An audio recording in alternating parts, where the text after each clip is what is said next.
du Saint-Esprit, il va parler de la persécution, il va parler de l'Église quand il viendra, il va parler de l'Église. À quoi c'est pour Judas? Ça ne sert à rien, il fallait qu'il parte. Et les 11 sont restés écouter le mystère du royaume des cieux pour ces 5 chapitres. Mais sans Judas. Alors, pendant qu'il est là, le Seigneur va prendre le pain. Il va rendre grâce. Il va le rompre. Et ceci est mon corps. Faites ceci en mémoire. Après, il prend la coupe. Il se la coupe. Il dit, ceci est la coupe de la nouvelle alliance en mon sang. Faites ceci en mémoire de moi. Vous rappelez. C'est pour cela, quand l'Église prend la Sainte Seine, c'est un moment magnifique. Mais souvent, les églises qui ne prennent pas la Sainte Seine, bon, ça dépend comment ils fonctionnent. Mais c'est important de prendre la Sainte Seine. Et ce moment-là est tellement important quand on prend la coupe. Et savoir que cette coupe qu'on prend, ce n'est pas en vain. On se rappelle, l'alliance a été scellée par le sang. Toutes les alliances que nous connaissons dans la Bible, c'est différent de celle-ci. C'est très différent. Même si Abraham, avec le Seigneur, l'alliance qu'ils ont scellée était très fort, parce que nous sommes les enfants d'Abraham. Nous sommes ses fils. Mais celle-ci est extraordinaire, et plus que tout. Parce que le sang de Dieu lui-même sera versé. En fait que l'homme s'en sauve. C'est cela qu'on va parler cet après-midi, pendant quelques moments. La nouvelle alliance en mon sang. C'est qui va sceller avec l'homme. Dieu veut faire l'alliance avec l'homme. Alors, commençons alors à Golgotha. Regardons, on est sur cette colline-là. La foule est là. La foule regarde la croix. Il y a les soldats, il y a les apôtres, il y a Marie et les autres. Il y a les pharisiens, les gens qui regardent. Et les seigneurs qui parlent. Et puis il y a 2 brigands. Mais chaque personne qui était là avait un regard différent. Mais tous n'avaient pas le même regard de la croix. Tous regardaient la croix. Ceux qui disaient qu'il meurt, qu'il ne sert à rien, qu'il soit maudit. Ceux qui disaient oui, il est fils de Dieu. Chacun avait son regard. Je vous dirai les 3 personnes. Une personne qui était là, qui regardait la croix, du début à la fin, pour lui, Jésus c'était mauvais. Il faut qu'il meure.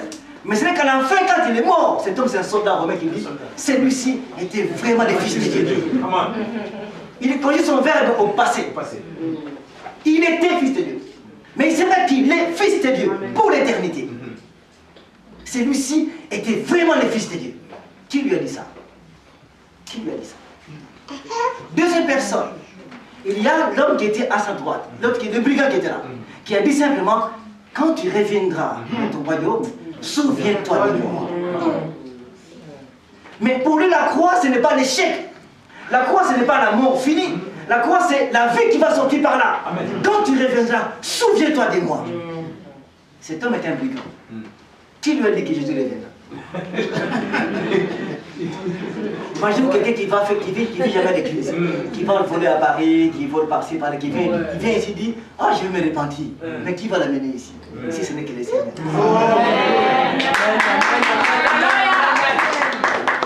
Cet homme a dit, souviens-toi de moi. Il a parlé mieux que les apôtres. La foi de cet homme a été plus que les apôtres. Parce que lui, il va dire la mort, la résurrection, l'ascension et le retour. 3, 4. Il va tout dire par une seule phrase. Quand tu reviendras, ça veut dire quoi? Tu vas mourir, tu vas ressusciter, tu vas monter au ciel, tu seras assis à droite du Père et tu vas revenir. Ça peut être des amis qui reviendront. Il voyait plus loin, tu vas revenir. Le Fils de Dieu. Quel mystère. Dans la bouche d'un bandit sort la parole de la vie. C'est Dieu qui fait ça. Si quelqu'un n'est pas encore mort, il y a de l'espoir. Amen. Ne dis jamais, oh, il fait le non. Parce que la personne vit encore. Vit encore. Même à la dernière seconde, Dieu peut le changer. Amen. Oui, Jésus est vivant. C'est possible. C'est possible. Alors ne jugeons pas les gens. Même si je dis alcoolique, ne dis pas que oh, il peut aller faire tout droit. Non, parce que Dieu peut le ramener à la vie. Parfois, il est la bergerie. Jésus dit dans Jean, dans Jean 10, j'ai des brebis qui ne sont pas de la bergerie. Alors je veux les ramener dans la bergerie. Ce sont ceux-là qui sont dans le monde là-bas, païens, bandits, voyous, mais ils vont venir dans la bergerie, comme ces brigands. C'était un frère, mais qui ne savait pas. je disais à mon épouse, je vais écrire un livre sur l'œuvre de Dieu. Ça reste jusque-là, je n'ai pas vu dans le magazine ces livres-là. L'œuvre de Dieu est mystérieuse. On ne peut pas comprendre ça. On ne peut pas comprendre. C'est tellement profond que c'est compliqué. Cet homme était brigand, mais était enfant de Dieu. Il ne savait pas. Il a volé, il a tué. Et la croix, c'est la fin. Une question. Est-ce que la croix, c'est la fin? Non. Pour les hommes, oui. La croix, dans la croix, il y a la fin. Dans la croix, il y a le commencement. Les deux à la fois comme ça. La fin et le commencement. Je vais expliquer ça. Et le brigand parle et dit, souviens-toi de moi. Pour la croix, il dit, ouf, Nabi qui cacao. Nabi qui, souviens-toi de moi, Seigneur. Il n'a pas demandé, j'ai dit, sauve-nous parce que tu sais que toi tu es puissant. Il n'a pas dit ça, mais son voisin qui dit, sauve-nous et sauve-toi toi-même aussi. Et on va rentrer sur tes connaître nos histoires. On sera bien. Non, il demande la chair soit sauvée et non son âme. Sauve-toi et sauve-nous aussi. Tu es le Christ, le Fils de Dieu. Jésus avait tout pouvoir, il pouvait sauver et puis descendre la croix. Il peut le faire. Mais l'autre disait, je veux plutôt mon âme. Souviens-toi de moi. Ce n'est qu'à la fin. Et le tout dernier personne qui regardait la croix, et son cœur battait pour le Seigneur, c'est Jean qui était là. Jean l'apôtre. Il regardait son Seigneur, c'est lui qui est plein d'amour pour lui. Et Jean n'avait pas un mot à dire. Tellement qu'il aimait tellement le Christ. C'est comme si pour lui, on lui a pris son Seigneur. Mais qu'est-ce qu'il va devenir? Alors, le Christ va regarder Jean qui était là. Fils, mère, regarde ton fils. Fils, regarde ta mère. Pourquoi confier à Jean sa maman? C'était prophète, c'était un apôtre d'amour. En ce moment-là, Jésus a séparé ce qu'il y a entre lui et Marie. C'est fini. Tu es de la terre, je suis du ciel. Jean, prends ta mère. Prends Marie en charge. Et c'est tout. On peut en parler beaucoup sur la croix, c'est que les gens la croient. Mais ces trois personnes-là, quel est mon regard face à la croix? Comment je vois la croix? La croix pour moi c'est quoi? La croix c'est l'alliance du sang de Christ. Quand Christ est sur la croix, il sait l'alliance entre les hommes. Avant qu'il ne meure, d'abord dans la chambre haute, il prend la coupe. Le sang est d'accord en lui. Ce n'est pas pour le sacrifice. Mais il va voir plus loin. Le sang va couler certainement. Et c'est l'alliance entre vous et moi. Jésus a souffert. Hein? Il a vraiment souffert. Vous voyez le film de Mel Gibson, La Passion de Christ. C'est le seul film où on a approché les réalités de la souffrance de Jésus. C'est le seul film. Même aujourd'hui, il y a des films sur Jésus, mais celui-là, c'est plus proche des réalités. Quand un Romain vous frappe, c'est sérieux, ces gens. Ils étaient très, très, très méchants, ces gens-là. Jésus a été frappé sérieusement. Et le sang a vraiment coulé. Vous voyez, toute la nuit, il a souffert. Très tôt le matin, on l'a frappé terriblement dans la maison de Pilate, chez Pilate. Après, on dit, bon, va à la croix, le sang qui coulait sur lui. La coupe de l'alliance. Et quand il faisait ça, il regardait, il faut que je meure. Il faut que je meure pour que ce peuple puisse naître. Voilà ma question. Est-ce que, d'où sommes-nous? Est-ce qu'on vient que maintenant? Est-ce qu'on sort maintenant? Est-ce que le peuple de Dieu est sorti à la Pentecôte? Pas du tout. Parce que Paul va dire, ce qu'il a connu d'avance. Dieu nous a connus quand? Il y a très longtemps dans l'éternité, il savait, il y aura un peuple. Il y aura un peuple qui vient dans le monde. Je vais mourir pour eux. Je vais les sauver. C'était un mystère. Il nous connaissait il y a longtemps. Il connaissait. C'est le mystère. Mais il savait qu'il faut que je meure pour que ces gens-là aient la vie. Il faut que je meure. Il traverse Jérusalem, il va vers Golgotha, les gens vont se mettre à pleurer. Et il va leur dire, pleurez pour vous-même, non pas pour moi. Parce que moi je vais donner la vie, mais vous avez du mal à rester devant le péché. Pleurez pour vous-même et vos enfants. Et moi je vais donner la vie. Le sang de l'alliance a coulé. L'homme et Dieu sont réunis par le sang. Aujourd'hui, si Dieu te regarde, il voit le sang de son fils et il vous apprécie. Si on enlève le sang, il ne va pas nous apprécier. Car nous sommes tellement mauvais. Mais par le sang de Jésus, il nous apprécie. Il peut dire que oui, vous êtes mes enfants, venez vers moi. Le sang va faire des choses étonnantes. C'est le sang de l'agneau. Par là, Dieu nous appelle ses enfants. Sans cela, on ne peut pas arriver chez lui. On ne peut pas.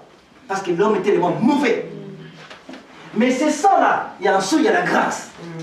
Parce que même si Jésus est mort, même si le sang a coulé, beaucoup n'ont pas la grâce. Amen.